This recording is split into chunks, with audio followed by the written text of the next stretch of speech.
Hola amigos, que la paz del Señor esté siempre con ustedes. Mi nombre es José Moreno y es un gusto cada semana compartir contigo una clase más de la palabra del Señor. Estoy muy contento.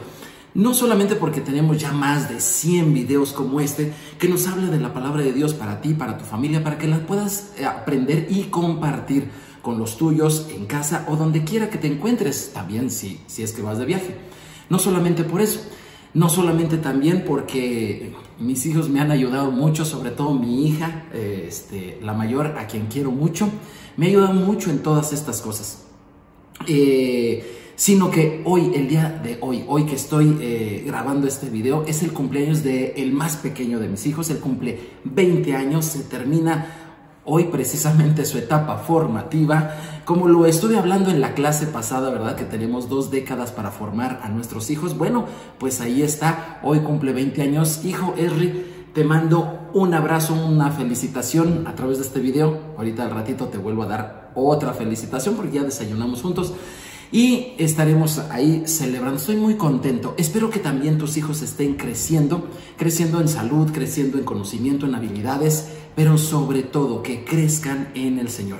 El tema de hoy es permaneciendo en la verdad, permaneciendo en el amor. ¿Vives verdaderamente en el amor? ¿Vives verdaderamente en la verdad? A veces, aunque nuestras intenciones son buenas, se nos pasa muy fácil los pequeños detalles que nos hacen encaminarnos en el riel correcto, en estar precisamente bajo la pista adecuada. Y hablando de la pista, recuerdo que una vez le dice un niño, sale de la escuela, y le dice, estaba allí la señora, y le dice, mamá, fíjate que mis amigos de la escuela me dicen que soy muy despistado. La señora voltea y lo ve y dice, ay, ¿de quién es este niño? Obviamente sí que estaba un poquito despistado ese niño. Y es muy importante que tú y yo no perdamos la pista que nos deja la palabra de Dios para continuar en el amor y en la verdad. La semana pasada te enseñé la segunda de Juan, que son solamente 13 versículos, de manera literal, y se refería mucho al crecimiento de los hijos y a cómo los padres, y son sobre todo los padres, ¿verdad? Papá y mamá, los que tienen el encargo y el privilegio de criarlos en cuestiones espirituales. Pero ahora vamos a ver esta segunda carta desde otro aspecto, como te lo prometí la semana pasada, desde otro aspecto mucho más profundo, mucho más allá. Esta carta de segunda de Juan fue escrita por ahí del año, más o menos del año 90, ya de la era común o de la era cristiana, como le llaman muchos, de la era común. Y fue escrito en la ciudad de Éfeso, una ciudad con un clima maravilloso, con un lugar excepcional. Es un lugar inclusive muy bonito para vivir, es un lugar muy tranquilo, muy próspero, esa región. Bueno, para poder entender lo que se llama el Nuevo Testamento, como segunda de Juan está en el Nuevo Testamento, para poder entender el Nuevo Testamento todo, los evangelios, las epístolas, Apocalipsis inclusive, que lo estaremos viendo en este año, es necesario conocer el Antiguo, obviamente, ¿sí? Cuando has visto un partido de fútbol que comience en el segundo tiempo, obvio que no. Necesitamos el antecedente. Y en este caso es muy importante, porque si no, la segunda epístola de Juan solamente sería una carta de un hombre que con mucho amor se dirige a una señora y a sus hijos, a toda su familia, diciéndoles que permanecieran en el amor y en la verdad. Sin embargo, la carta encierra mucho más que eso. La Biblia entera nos habla con frecuencia de 2 hermanos. ¿Conoces tú algún pasaje de la Biblia que hable de 2 hermanos? Muchísimos, desde Génesis. ¿Qué te parece Caín y Abel, por ejemplo, ¿no? ¿Qué te parece en los evangelios? Lucas capítulo 15, el famoso hijo pródigo, un padre que tenía 2 hijos, ¿te acuerdas? Bueno, pues estas historias del famoso padre con 2 hijos o 2 hijas es algo muy frecuente. Y para poder entender el Nuevo Testamento nosotros tenemos que recurrir a esas historias porque nos hablan de todo el tema en general que habla la Biblia. Si tú no ves la Biblia desde esa perspectiva, bueno, tal vez haga falta volverla a leer. Vámonos a Ezequiel capítulo 23, versículos del 1 al 6 para poder entender un poco más textos como segunda de Juan. Dice así Ezequiel capítulo 23 del 1 al 6. Y vino a mí palabra del Señor, diciendo: hijo de hombre, hubo dos mujeres, hijas de una madre, las cuales fornicaron en Egipto. ¿Sale? Dos mujeres, hijas de una misma madre. Las dos fornicaron en Egipto. O sea, se habla de dos jóvenes que no llevaron su vida bien y que tuvieron una experiencia, ¿verdad?, allí en el país de Egipto. Dice: en su juventud fornicaron, es decir, ya se volvieron grandes. Allí fueron apretados sus pechos y allí estrujados sus pechos virginales, y se llamaban la mayor Ahola y su hermana Aholiba, las cuales llegaron a ser mías y dieron a luz hijos e hijas. Wow. Interesante. ¿Habías oído estos nombres? ¿Sí? Ahola y Aholiba. Hoy vamos a ver qué significan. Pero el mismo texto bíblico nos dice a qué se refiere, porque obviamente Ezequiel está hablando en un sentido, en un lenguaje simbólico. Y dice así: Samaria, Ahola, y Jerusalén, Aholiba. Y ahora, y Ahola cometió fornicación aún estando en mi poder. O sea, ya se fue. Dice: y se enamoró de sus amantes, los asirios, vecinos suyos. Ahí la clave, asirios. Recuerda que estamos leyendo al profeta Ezequiel. Ezequiel es un hombre, profeta de parte de Dios, que vivió, bueno, para empezar, conoció del exilio que hicieron los asirios con el llamado Reino del Norte, ¿sí? Con la llamada Casa de Israel. Cada vez que tú veas la Casa de Israel en la Biblia, inclusive Jesucristo la menciona. La Casa de Israel se refiere al Reino del Norte. Sí, Jesús lo dijo así: no he venido sino a las ovejas perdidas de la Casa de Israel. Bueno, se refiere al Reino del Norte, a esta que está hablando, Ahola, ¿verdad? Y Samaria está hablando de ella. Y que se la llevaron los asirios, vecinos suyos. Ahí está claro. Ezequiel no solamente supo de este exilio, sino que él vivió el segundo exilio, el exilio del reino del sur de Judá, al que pertenece por nacimiento nuestro bendito Señor y Salvador Yeshua, Jesucristo, pues, a la casa de Judá. Esa es la otra casa. Dice: vestidos de púrpura, gobernadores, capitanes, jóvenes codiciables, todos ellos jinetes que iban a caballo. Esos fueron los amantes de la Casa del Norte. Entonces, aquí podemos entender perfectamente que esas dos hermanas son esos dos reinos, son esos dos hijos. Así es, por supuesto. La parábola del hijo pródigo en realidad no está hablando de cualquier gente en general. La parábola del hijo pródigo está hablando de estos dos hijos, del reino del norte y del reino del sur. Dice, pero ahora, cuando nosotros vamos al significado de estos nombres, de Ahola y Aholiba, encontramos todavía algo que nos confirma lo que estamos pensando. Dice así: Ahola, tú lo puedes encontrar en la concordancia Strong, y significa su tienda en ella o su santuario idólatra. Es decir, como que tenía un santuario, ¿verdad? Pero que era de ella, no era de Dios. Era un santuario de idolatría, un santuario falso. Es decir, un lugar de encuentro. Imagínate un templo, ¿sí? Pero que no te conduce al verdadero Dios, al Dios de Israel. Bueno, pues una cosa así, ¿verdad? Y es el nombre simbólico, como ya lo vimos, de Samaria. Aholiba, sí, también está en la concordancia Strong y significa mi tienda está en ella, como si Dios estuviera hablando y mi tabernáculo está en ella, sí está en ella. Y a lo mejor tú dirás, wow, esa sí está bien. Dice no, porque realmente es similar a la otra. Es el nombre simbólico de Judá. Las dos hijas de esta mujer a la que se refiere Ezequiel, y obviamente tiene conexión con Segunda de Juan, se refiere a estos dos reinos, a estas dos hijas. En esta ocasión le llama hijas, ¿sí? Y el Eterno las declara como mujeres las cuales fueron infieles, ¿sí? Las cuales tuvieron un sistema religioso, un tabernáculo en ellas. Para ellas fue un santuario de idolatría y para otras tenía el santuario de Dios, pero finalmente las dos por igual sufrieron exilios y las dos por igual es que fueron infieles. El apóstol Pablo en Romanos capítulo 11, 32 lo dice así: porque Dios sujetó a todos en desobediencia. Pablo le está escribiendo ya después de mucho tiempo a esa famosa casa del norte, ¿verdad? Como lo hiciera Jesús. Pablo le está escribiendo a la casa del norte, a los romanos. Le está escribiendo a los romanos y les está diciendo todos. No vayas a pensar que unos u otros fueron mejores. No, todos fueron sometidos, y dice así: porque Dios sujetó a todos en desobediencia para tener misericordia de todos. ¿De quiénes son todos? Las dos hermanas, la casa del norte y la casa del sur. ¿Qué pasó con la casa del norte, Samaria? Tú recordarás que ahí en el Evangelio de Juan, capítulo 4, este mismo apóstol de la segunda de Juan le dedica un espacio importante, muy importante, a un encuentro que tiene Jesús con una samaritana, es decir, un varón de la casa del sur con una mujer de la casa del norte.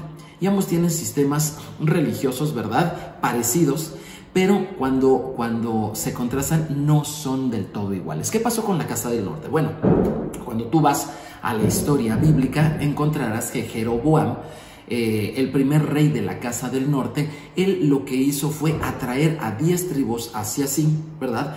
Y lo hizo poniendo otro altar, ese famoso tabernáculo que hizo, poniendo otro sacerdocio, poniendo otro culto y poniendo otras fiestas. Y fue el primero que dijo que no era necesario ya ir a Jerusalén. Pero mucha gente del norte de su tiempo quiso seguir llevando los sacrificios, ¿verdad? Y con ellos recursos, ¿sí?, bienes, animales, dinero, quiso seguirlos llevando a Jerusalén, y Jeroboam no estuvo dispuesto a eso. Uno de los famosos argumentos que Jeroboam hizo para que la gente dejara de ir a Jerusalén fue cuando se acuñó la frase: dejen de judaizarse, ¿verdad? Dejen de hacerse cercanos a la casa de Judá. Desde allá viene la frase esta, y fue acuñada y fue llevada a donde quiera que los asirios llevaron a esta casa del norte, porque finalmente fue esparcida. ¿Hasta dónde llegó esta idea y esta casa? Bueno, obviamente ya te lo dije, a Roma. Y de Roma al mundo entero, efectivamente. La casa de Samaria, la casa del norte, principalmente quedó su idea, quedó su doctrina, su enseñanza de separarse por completo de la casa del sur, de separarse, de no parecerse a la casa del sur, quedó precisamente plasmado en Roma, y de ahí, obviamente, en la cristiandad. No importa si tú consideras que Roma es o no, es parte de la cristiandad, ¿verdad? Habrá algunos que digan que sí, otros que no. Finalmente, todos aquellos que declaran que de alguna manera creen en Jesucristo han tenido algún tipo de enseñanza con respecto de la casa del norte, y han tenido un tipo de enseñanza muy seguramente de no acercarse, de no parecerse o de no buscar lo que busca la casa del sur, la casa de Judá. Sin embargo, cuando leemos la carta de Juan, la podemos dividir en dos secciones muy interesantes, y los primeros versículos, ¿qué crees?, es un mensaje a la casa del norte. Vamos a verlos. Dice así: el anciano, a la señora elegida y a sus hijos, a quienes yo amo en verdad, y no solo yo, sino también todos los que han conocido la verdad. Este es el mensaje a Jola, a Samaria, es decir, a Jeroboam, o obviamente a la cristiandad. Dice: a causa de la verdad que permanece en nosotros y estará para siempre con nosotros. Te recuerdo que nos está escribiendo un judío del primer siglo. Y dice: sea con vosotros gracia, misericordia y paz de Dios, del Dios Padre y del Señor Jesucristo, Hijo del Padre, en verdad y en amor. Mucho me regocijé porque he hallado que algunos de tus hijos han andado en la verdad conforme al mandamiento que recibimos del Padre. Y ahora te ruego, Señora, no escribiéndote un nuevo mandamiento, no, sino el que hemos tenido desde el principio, que nos amemos unos a los otros. Y este es el amor, que andemos según sus mandamientos. Este es el mandamiento, que andéis en amor, como vosotros habéis oído desde el principio.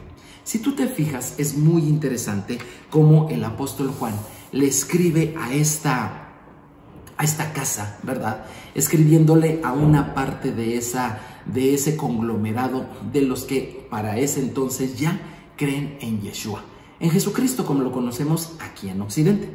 Sin embargo, les dice varias cosas. Dice: el anciano a la señora elegida. Obviamente el anciano es Juan, pero si nos vamos a un significado un poquito más profético de la carta, nosotros podemos entender que Juan está representando al anciano de días. Sí, a nuestro amado y querido Padre Celestial, a quien tú te llegas a dirigir en muchas ocasiones diciéndole: Padre nuestro que estás en los cielos. Sí, aquí Juan está representando a Dios el Padre y le dice a la señora elegida y a sus hijos. ¿Quién es la señora elegida? ¿Quién es la señora elegida? Como te dije en la clase pasada, si le preguntamos a un católico dirá, pues es María, la madre de Jesucristo. Si le preguntamos a un cristiano evangélico te dirá, no, es la iglesia cristiana, específicamente la evangélica. Si le preguntamos a un judío te dirá, es la nación de Israel. Mira, esa respuesta no nos las da la Biblia, obviamente no nos las da la Biblia. ¿Por qué? Porque esa mujer que tiene sus dos hijos es aquella de la que habla Ezequiel. Es aquel pueblo de Dios que tiene dos hijos, ¿sí? Y que en un principio solamente era la nación de Israel, pero el concepto de Israel es mucho más amplio, porque aquí dice, a quienes yo amo en la verdad, y no solo yo, sino también todos los que han conocido la verdad. Es decir, parte de esa gran familia de fe no incluye solo a los judíos, sino todos los que han conocido la verdad. ¿Cuál es la verdad? Jesucristo dijo en Juan 17:17, santifícalos en tu verdad, tu palabra es verdad. Dirigiéndose al Padre, era una oración al Padre. Entonces, la palabra del Padre, esa es la verdad. Sí, la Biblia que tienes en tu casa, esa contiene la palabra de Dios, la cual es la verdad. Todos los que aman la palabra de Dios, todos los que aman la verdad, sin importar cuál sea su denominación, que lo mejor sería que no tuviera ninguna, ¿verdad? Sin importar, son parte de ese pueblo. Y el apóstol Juan dice que aman a esos hijos. ¿A cuáles? A esos dos. A los que se perdieron de la casa del norte, ¿verdad? Y que están regados por todo el mundo y perdieron su identidad de Israel. Sin embargo, escuchan el llamado del pastor y regresan un poco a las enseñanzas bíblicas, ¿verdad? Y también a la casa del sur, la que está ahí, los judíos que hasta el día de hoy, inclusive hoy, están ya regresando a la bendita nación, a la tierra santa de Israel. Bueno, y dice aquí, Dios te ama. Este es el mensaje que ha proliferado en la cristiandad en general. Dios te ama. ¿Cuántas veces tú lo has oído de un cristiano? Bueno, ok, obviamente este es el mensaje, el que el apóstol Juan le está diciendo a esta mujer amada y a sus hijos. Dios te ama y también a todos los que han conocido la verdad. Pero otra cosa que está diciendo es, la verdad, la palabra de Dios es para siempre. Que no se te olvide, la palabra de Dios es para siempre. La semana pasada me enteré de una noticia, otra vez, de personas que quieren reescribir la Biblia, que hay otro texto sagrado y cosas por el estilo, nada más. Vaya, el fracaso es seguro para las personas que piensan así. Dios se ha encargado que su palabra que es eterna, permanezca para siempre. Si hay algo que tú puedas saber que es eterno en este mundo tan cambiante, es esto, la palabra del Señor es lo único que permanece para siempre. Y el mensaje para la cristiandad es este: no te olvides, solo la palabra es para siempre. Ni tu religión, ni tus doctrinas, ni tu iglesia, ni tu pastor, nada, no te aferres a nada. Si tú asistes a un templo muy bonito o si tú asistes a una capilla muy pequeña, no importa, nada de eso es permanente, todo se va a acabar. Solamente y solamente la palabra permanecerá para siempre. Jesucristo también lo afirmó. Otro mensaje, la gracia, la misericordia y la paz. Aquí dice así, la gracia y la misericordia y la paz. Estos son los mensajes más frecuentes que tú vas a encontrar en la cristiandad. Por lo general, en la cristiandad no vas a encontrar los mensajes acerca, por ejemplo, de las festividades, que aquí sí los mencionamos, de la enseñanza que conlleva todos los sacrificios, la riqueza enorme de enseñanza que lleva eso, acerca de los profetas, acerca de las dos casas, acerca de el amar a Israel. Eso casi no lo habla la cristiandad. Casi la cristiandad solamente habla de estos tres temas: la gracia y la gracia, la misericordia y la paz. Bueno, pues ese es un mensaje que se enfatiza mucho en esta casa. Dice, algunos de ustedes, por desgracia no todos, algunos de ustedes caminan conforme a la palabra, obedeciendo el mandamiento, ¿verdad? Obedeciendo el mandamiento de la palabra de Dios. Por increíble que parezca, La mayor parte de la cristiandad no ha leído toda la Biblia, y si ese es su libro, bueno, suena un poquito ilógico que si ese es su libro no lo conozcan por completo. Te invito a que dejemos esos tiempos. Te invito a que conozcamos la palabra de Dios, que la leas de pasta a pasta, que la conozcas toda, ¿verdad? Que la estudies, no por temas, sino que la estudies versículo por versículo, como lo estamos haciendo. Hoy te lo estoy leyendo completa la carta y la estamos viendo completa la carta, ¿verdad? Para poder entender.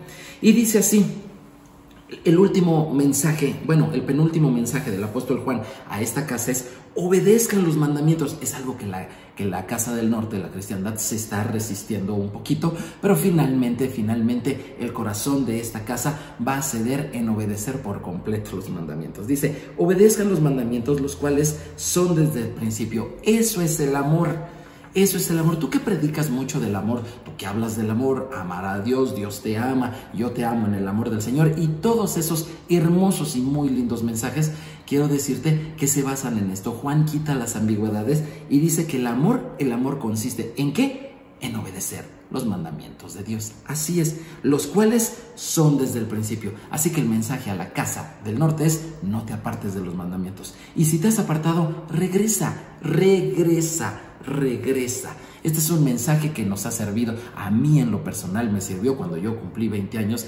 Regresa. En ese tiempo el tema bíblico no era una de mis mayores prioridades, y tuve la misericordia, la gracia y encontré la paz de que el Señor me llamara de regreso a esto, y hoy estoy con mi familia cada vez buscando obedecer de la mejor manera los mandamientos del Señor. Dios nos conceda su gracia para cada día ser mejor. Pero la segunda parte de la epístola es dirigida de manera indirecta a la casa del sur, es decir, a los judíos. Sí, obviamente a la casa de Judá.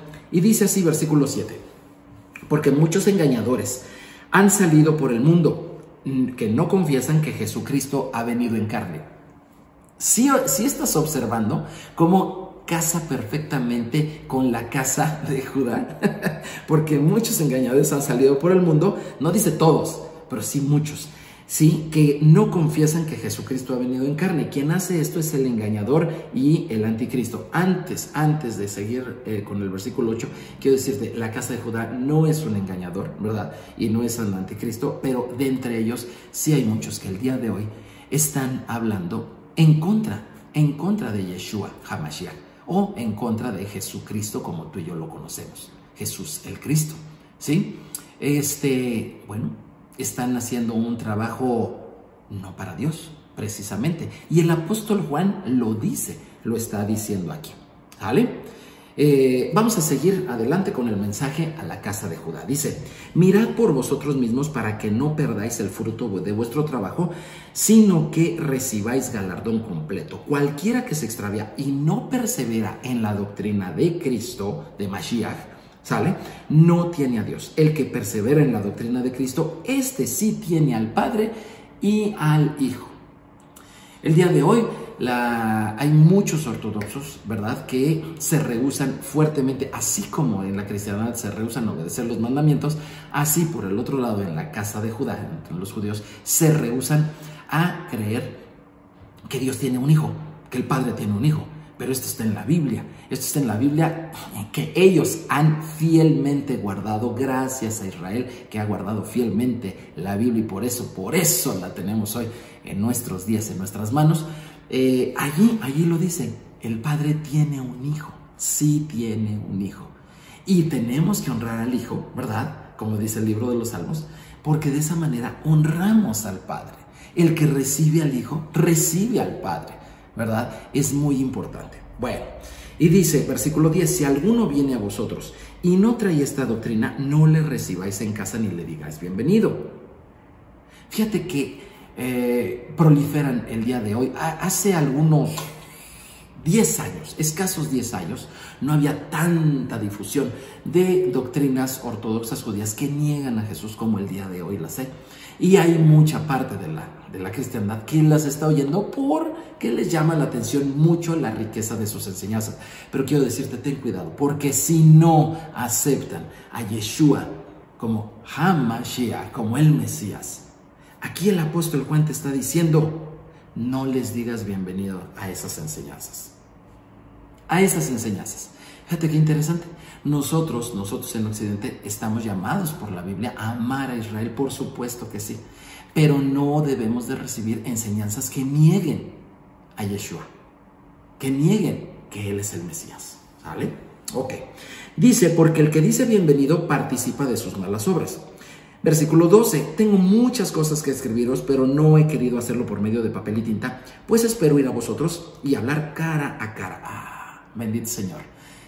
Al penei, cara a cara. Al penei es en hebreo, ¿sale?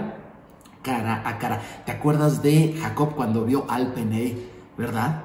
Al hombre con el que luchaba, cara a cara. ¡Wow!